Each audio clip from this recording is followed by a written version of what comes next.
Good morning बच्चों, कैसे हैं आप? Good morning ma'am. आज आप हमें क्या पढ़ाओगे? चलो बच्चों, आज पाठ शुरू करने से पहले मैं आपसे एक पहेली पूछती हूँ। देखते हैं कौन इस पहेली का जवाब देगा। तो पहेली कुछ इस प्रकार है। कुछ स्थितियों में मैं गति का विरोध करता हूँ, यद्यपि मैं गति को संभव बनाता हूँ, परंतु मैं सापेक्ष गति का सदा विरोध करता हूँ। दो गतिमान पृष्ठों के बीच लगाइए वहाँ कुछ स्नेहक, वहाँ बन जाता हूँ मैं छोटा। बनाइए गतिमान पृष्ठों को रुक्ष, बना देता हूँ मैं गति को कठिन। मैं हो सकता हूँ स्थैतिक, सर्पी अथवा लोटनिक, परंतु जब भी होते हैं दो पृष्ठ गति में, होता हूँ मैं सदैव वहाँ। बताओ मैं हूँ कौन? मैम, इसका उत्तर मुझे पता है। बताओ फिर आप। घर्षण। लेकिन मैम, योटनिक घर्षण क्या होता है? बिल्कुल सही बताया आपने बेटा, वेरी गुड। इसका मतलब पिछले सप्ताह हमने जो कुछ भी पढ़ा था घर्षण के बारे में, वो आपको सब समझ आ गया है। बच्चों, आज हम लोटनिक घर्षण के बारे में ही पढ़ेंगे, लेकिन पहले हम क्या क्या पढ़ चुके हैं? घर्षण बल की परिभाषा, स्थैतिक तथा सर्पी घर्षण, घर्षण को प्रभावित करने वाले कारक और घर्षण किस प्रकार हानिकारक लेकिन हमारे लिए आवश्यक है।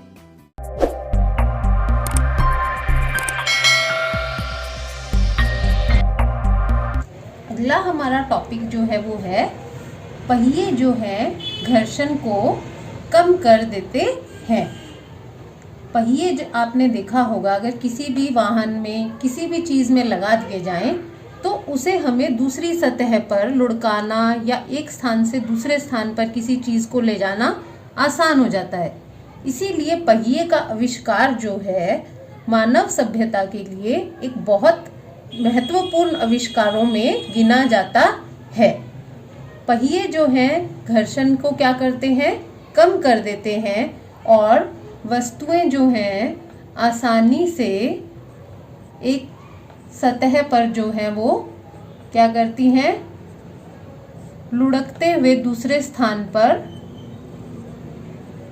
पहुंच जाती हैं। इसलिए आपने आजकल देखा होगा कि जो हमारे ट्रैवलिंग बैग होते हैं, सूटकेस वगैरह होते हैं, उनमें क्या लगे होते हैं? पहिए लगे होते हैं, जो कि भारी सामान को एक स्थान से दूसरे स्थान पर ले जाने में हमारे लिए एक सुविधा का काम करते हैं। तो इस प्रकार का घर्षण जहाँ पर वस्तुएं लुढ़कती हैं और गति का प्रतिरोध कम हो जाता है, उसे हम लोटनिक घर्षण कहते हैं। तो हम कह सकते हैं कि किसी वस्तु को एक स्थान से दूसरे स्थान पर सरकाने के बजाय उसे लुढ़काना अधिक आसान होता है। और यहाँ पर जो घर्षण कार्य करेगा वो क्या है? लोटनिक घर्षण। इसकी परिभाषा देखिए। जब एक वस्तु किसी दूसरी वस्तु के पृष्ठ पर लुढ़कती है तो उसकी गति के प्रतिरोध को लोटनिक घर्षण कहते हैं। गति का प्रतिरोध मतलब गति का विरोध। घर्षण का कार्य ही है कि हम वो गति का विरोध करता है। लोटन घर्षण को कम कर देता है। ने पहले भी दो घर्षण के नाम सुने थे। कौन कौन से थे वो? स्थैतिक घर्षण और सर्पी घर्षण। स्थैतिक घर्षण और सर्पी घर्षण। तब हमने ये कहा था कि सर्पी घर्षण जो है स्थैतिक घर्षण से कम होता है। लेकिन अगर अब हम तीनों को कंपेयर करें स्थैतिक घर्षण, सर्पी घर्षण और लोटनिक घर्षण। तो तीनों में लोटनिक घर्षण जो है वो सबसे कम होता है, अर्थात वस्तुओं को लुढ़काना जो है वो बहुत आसान होता है, बजाय कि उनको एक स्थान से दूसरे स्थान पर सरकाया जाए। इसके उदाहरण भी आप देख सकते हैं कि आजकल मशीनों में हम जो है बॉल बेयरिंग का प्रयोग करते हैं, जिससे कि घर्षण जो है उसे बहुत कम किया जा सकता है। इसी प्रकार छतों पे जो पंखे लगे होते हैं या आपकी साइकिल में पहिए में बॉल बेयरिंग का उपयोग किया जाता है, जिससे लोटन के कारण घर्षण को बहुत अधिक कम किया जा सके। स्थैतिक घर्षण और लोटनिक घर्षण से संबंधित हम इस क्रियाकलाप में भी देख सकते हैं कि लोटनिक घर्षण जो होता है वो बहुत कम होता है। अब आप देखिए यहाँ पर दो पुस्तकें हैं मेरे पास। अब इसको हम ऐसे ही सरकाते हैं तो ये क्या हुआ हमारा, यहाँ पर जो गति का विरोध हुआ वो हुआ स्थैतिक घर्षण के कारण।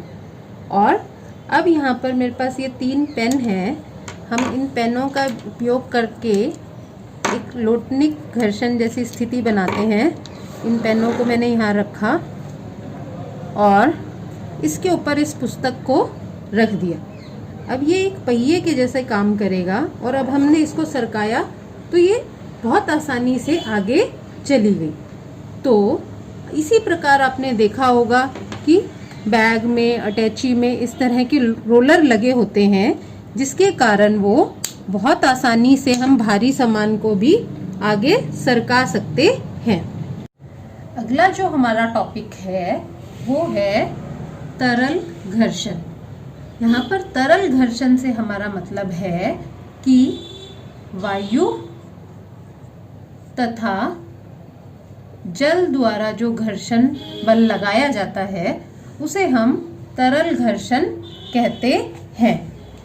वैसे तो आप जानते हैं कि वायु बहुत हल्की होती है, विरल होती है, लेकिन फिर भी ये घर्षण बल लगाती है, यानी कि इसमें जो चीज़ें उड़ रही हैं उन पर एक घर्षण बल लगता है, जिसे हम तरल घर्षण कहते हैं। जैसे आपने देखा होगा वायुयान या पक्षी, रॉकेट, जो भी चीज़ें हैं वो सभी इस घर्षण बल का अनुभव करते हैं। और इस घर्षण को कम करने के लिए क्या किया जाता है कि वायुयान जैसे जो वाहन के साधन हैं हमारे, उनकी आकृति इस प्रकार की बनाई गई, कैसी, पक्षी के जैसी।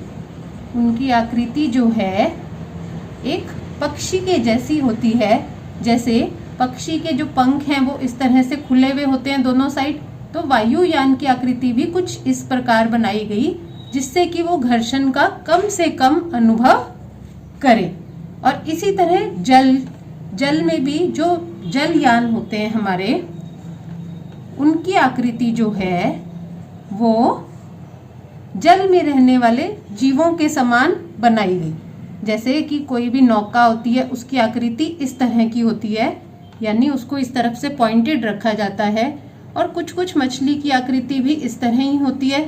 तो इस तरह इनकी आकृति बनाई गई कि ये कम घर्षण बल का अनुभव करे।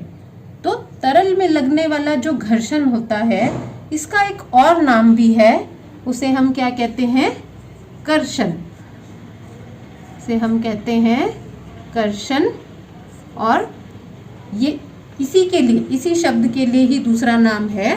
तरल घर्षण और कर्षण दोनों एक ही होते हैं। वो कर्षण की परिभाषा हम क्या लिखेंगे, तरलों द्वारा लगाए गए घर्षण बल को कर्षण कहते हैं।